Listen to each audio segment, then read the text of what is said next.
Well, hello everybody. Uh, Papa J here, and just wanted to go ahead and throw up a video today. Haven't done one in a little while, but we're gonna go ahead and just talk a little bit about this guitar right here. And I just wanted to say thank you to everybody for all the interaction, the likes, the comments, the subscriptions, the follows, all that stuff, man. I really appreciate it. And so, as always, if you'll just keep that going, that'll just allow me to keep doing this, keep making videos for y'all. And hopefully you're actually enjoying them and hopefully even getting something good out of them as well. And so, without talking too much, we'll just go ahead and get right into the video here. And let's talk about this guitar. And what this is, as you can see this nice guitar here, you're probably, some of you in the know are probably looking at it going, okay, what's going on with those pickups? Well, we'll talk about those in a minute. They are a special design pickup for this guitar. But this guitar is a G&L Tribute Series Comanche. And this is one of the limited edition models that they were offering last year, that they only made 96 of these, and I was fortunate enough to be able to get one. And man, I really like this thing, so let's talk about it a little bit. And so let's start up here. Your typical 6 in a row on one side kind of headstock with all your tuners up here. These are locking tuners, and they work terrifically. They're also lower down, so you don't need to use more than one string tree, which should lead me to this. By the way, if you notice on the headstock here, this is the only modification I've done to this guitar, is I installed a roller string tree in place of the original butterfly style. I just find that these are much better at reducing friction and everything else. And so this is a roasted maple neck, and it's a single piece. We have a rosewood fingerboard with the nice dot inlays here. I believe this is a Graphtec Tusk XL nut. And we have 22. These are actually pretty nice sized frets, I have to be honest. They've got a little girth to them, as well as a little bit of height. So I would say they're probably jumbo. And they feel really nice. The whole guitar feels really nice. We do have, I believe, a mahogany body with a burl, probably poplar top. And again, these were the only ones that get this treatment, and I believe they only came in this color, this kind of translucent blackish gray color here, but it looks really nice. So, and of course we've got the pearloid pick guard. We have our G&L 2-point vibrato unit here, which works exceptionally well. And we have a 5-way switch, 2 tone knobs, master volume, and we have the 3 G&L actually proprietary, they're called MFD, or Magnetic Field Design Z coil pickups. Basically they operate very much like a humbucker. You have 2 independent coils that are wired in series here in order to eliminate the 60 cycle hum, and we'll get a little more into that. There's also a couple little treats under the hood with this guitar. With the G&L's wiring scheme for these, in my opinion, makes this thing a strat killer, and so we'll get into that as well. I'll kind of briefly tell you about it. So typically on a strat, you would have your middle tone knob rolling, affecting the tone of the neck position pickup, while the bottom one here would affect the tone of the middle position pickup. That is the typical on a Stratocaster. We don't have that on this guitar. This is very different. So this middle tone knob is actually a more of a treble cut, or it rolls the treble off and brings in more bass. And then this bottom one actually brings in a little more treble from the midpoint. So this adds bass starting at the midpoint, and this adds treble starting at the midpoint, which is a really cool feature. Another neat feature is this middle tone knob is also a push-pull. And what that does is, if you're in, no matter which position you're in, if you're in the bridge position, in other words, using the sound of the bridge pickup, it will bring in the neck pickup. If you leave your 5-way in that bridge position, it'll add the neck pickup. If you go into the very next position, you'll get all 3 pickups. It's a really nice feature. I really like it. It's actually really usable and musical. So I'll show that to you as well. So for now, let's go ahead and just kind of run through the sounds, and I'll show you how this thing performs, okay? And again, this thing, once I got it set up right, I've had, especially adding the roller tree, I've had no problems with this thing staying in tune. So we will get into the sounds real quick. I'm going to change pace a little bit, and we'll go ahead and start in with the neck position pickup. I'll let you hear that. Now I'm going to go ahead and roll that bottom tone control all the way back up to 10, so you'll hear it just full on wide open, okay? And then I'll show you how those 2 tone knobs actually affect things. So let's get started with the neck pickup.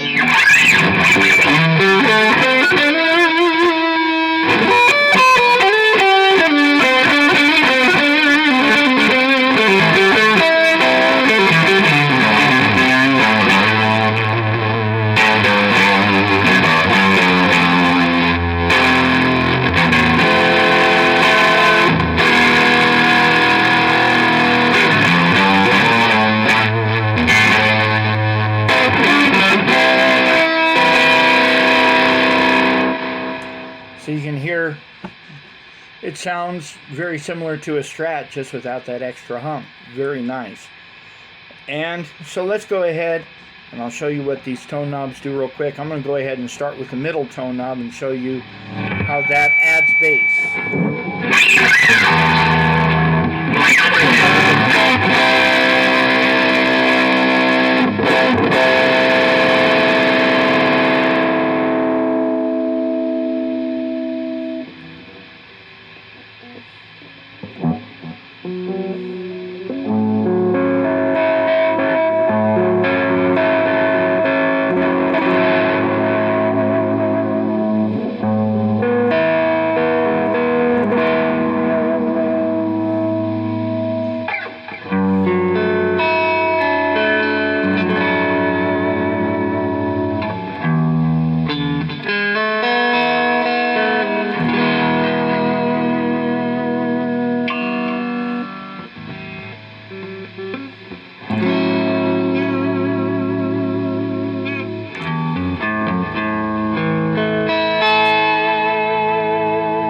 Okay, and now I'll go ahead and show you that bottom tone knob, how it adds a little more treble to the sound. So we'll start with the same thing here, and I'll just show it to you.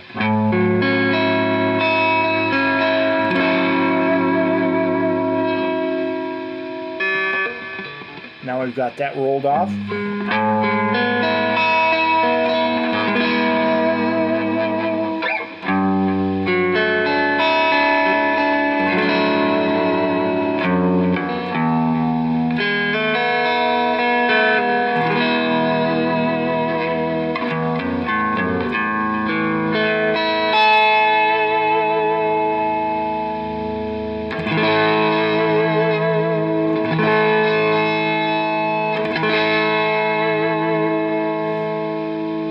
So if you notice how that actually with the tone knob, with that bottom tone knob rolled up, it kind of fattens up the sound a little more. If you roll it off, it kind of thins it out a little more. And that's actually really nice if you're recording on a track and you need to cut through a little bit. You can back that off, and that will help you achieve that. So that's also a very nice thing. Next thing we'll go ahead and do is I'm going to go ahead and pull up this middle tone knob, and I'm going to show you the neck and bridge pickup, as well as all three positions together. So we'll start with the neck and bridge together.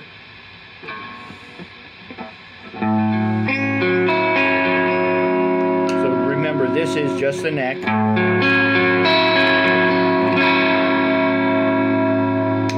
We pull that up. Now we've added in the bridge pickup.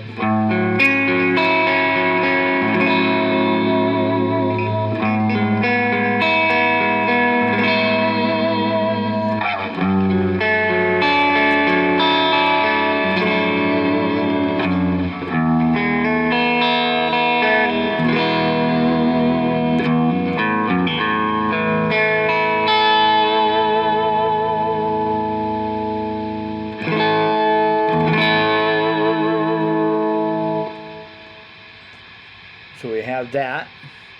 I'm going to go ahead and go down into the next position here, and without this push-pull engaged, without this pulled up, it would be just the neck and middle pickups together, and I'll go ahead and show that to you real fast.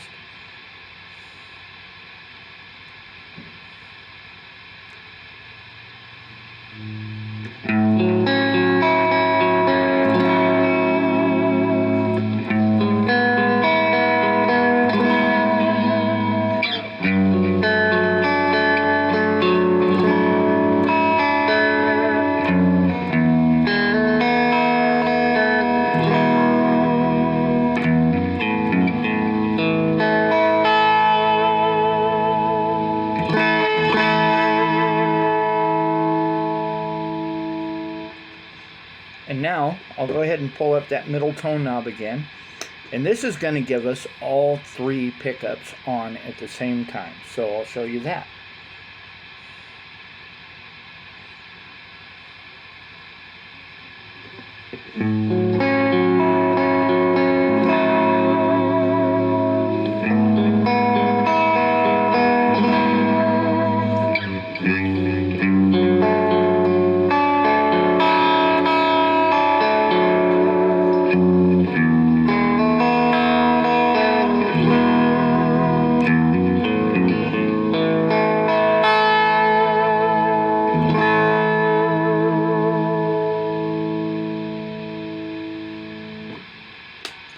So that's all three, and now we'll go in and just do the middle position pickup by itself, so you can hear that.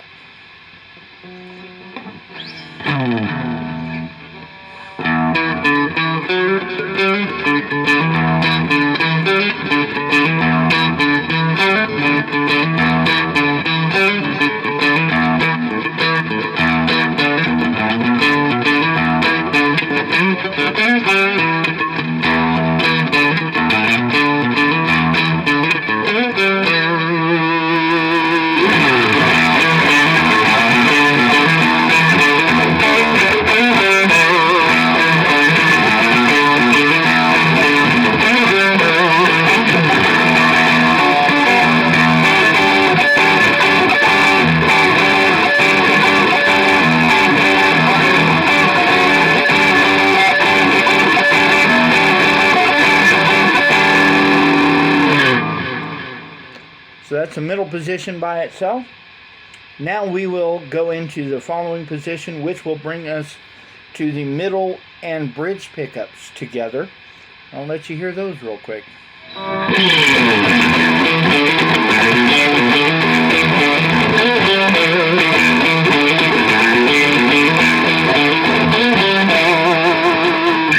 That's a pretty famous position sound there. Few songs utilize that, right?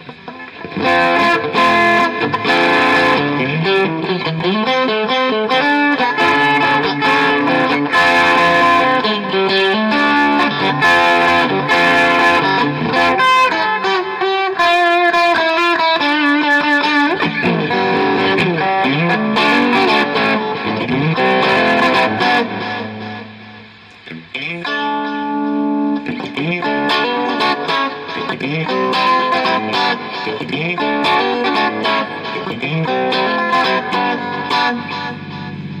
that's that guy. And last, we'll go down and check out the bridge position there.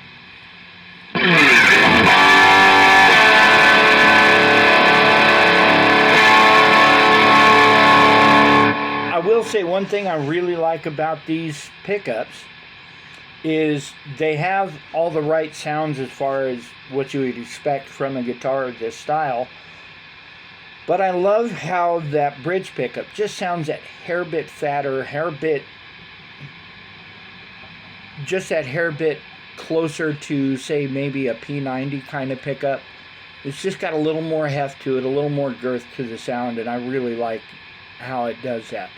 This guitar is usable, and these pickups are so usable in so many different settings, and I really appreciate that. So let's go back into that bridge pickup some more here.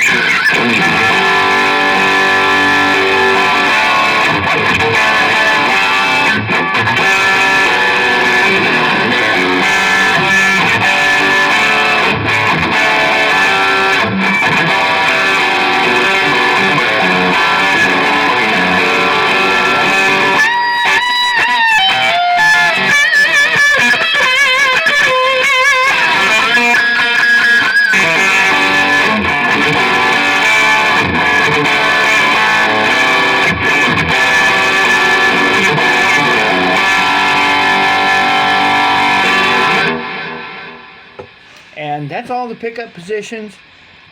Now, I will talk a little bit about this vibrato system here, this G&L vibrato system. This thing is really nice. It functions incredibly well. Again, just another thing that I feel like really brings this to the realm of actually being better than your average Fender Strat, just because this functions so nicely. It'll give you everything you would expect from a Strat style guitar, you know, as far as all the things you want from that, and none of the garbage you really don't want, which I really like. Now, I'll kind of go ahead and briefly touch on the history that I know of G&L guitars. About 70 or 71, when Leo retired from Fender Musical Instruments, some of you may know and be aware real quickly, Leo Fender started Fender way back in 1949 or something like that, 48 or 49, primarily making amplifiers, lap steel guitars. He didn't, the first Fender traditional Spanish neck guitar, solid body that he made was called the Broadcaster. It was actually, the first one was actually the Esquire, which was a telly shape with a single pickup, single bridge pickup. And then the two pickup version was called the Broadcaster. And of course, it got into deals with Gretsch over that, and so that became the Telecaster, so on and so forth. Well, in 1965, you know, Leo Fender decided he wanted to get out of the game and retire, so he sold Fender to CBS. Well, CBS said, hey, why don't you stay on in a consulting role? And so he actually did contract with them for the next 5 years or so in a consulting capacity to help them with designs and everything like that, and consulting on designs, especially with pickups. That's where his background was. Leo Fender was not a guitar player. He loved music. He loved Western swing music. He did play the saxophone. He was actually kind of good at that. But he knew what it was. He knew a lot of professional guitar players and musicians, and was able to get their input on things and listen to the things that they liked and didn't like, and was able to make improvements to his designs over time based on that feedback. So he definitely incorporated that into what he was doing with Fender all the way up until about 1970 or early 1971. Then he decided, that's it, I'm retiring completely from this business, and I want to go spend some time on my boat with my wife, and so that's what he did, and he did that for a few years. Then he got bored, so he started working on some designs with his buddy George Fullerton for some new amplifiers.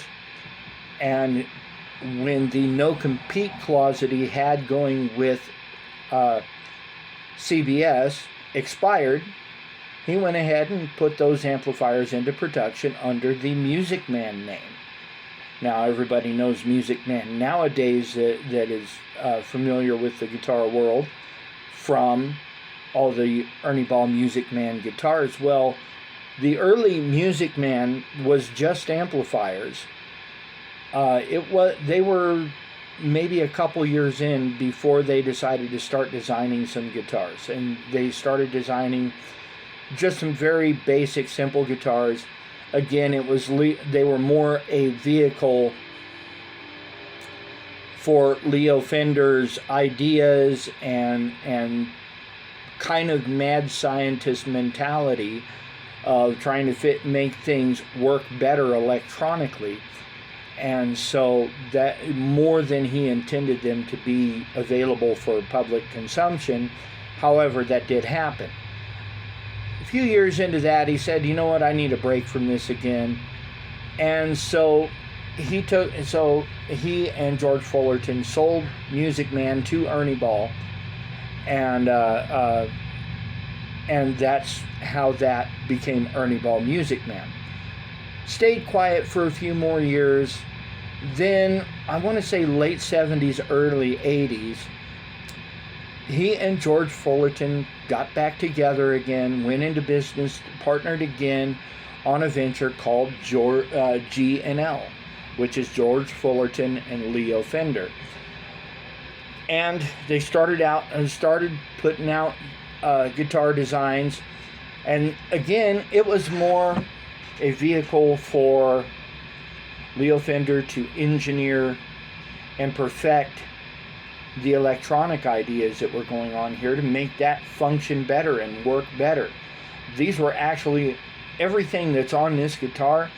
Eventually, if Leo Fender had stayed at Fender, probably would have made their way onto the Strat, because he was constantly refining and working on things. So that's how this really was a culmination of maybe 30 to 35 years of research and development, possibly closer to 40 years, honestly, because Leo Fender got his start as a radio repairman way back in the late 1930s, I believe. So, by the late 80s, mid to late 80s, this model was introduced. Not this exact iteration, but the G&L Comanche model was introduced. G&L did not offer an import line until, I want to say, the mid-aughts, so maybe somewhere in a range of maybe 2003 to 2006 is when you started seeing Tribute Series G&Ls.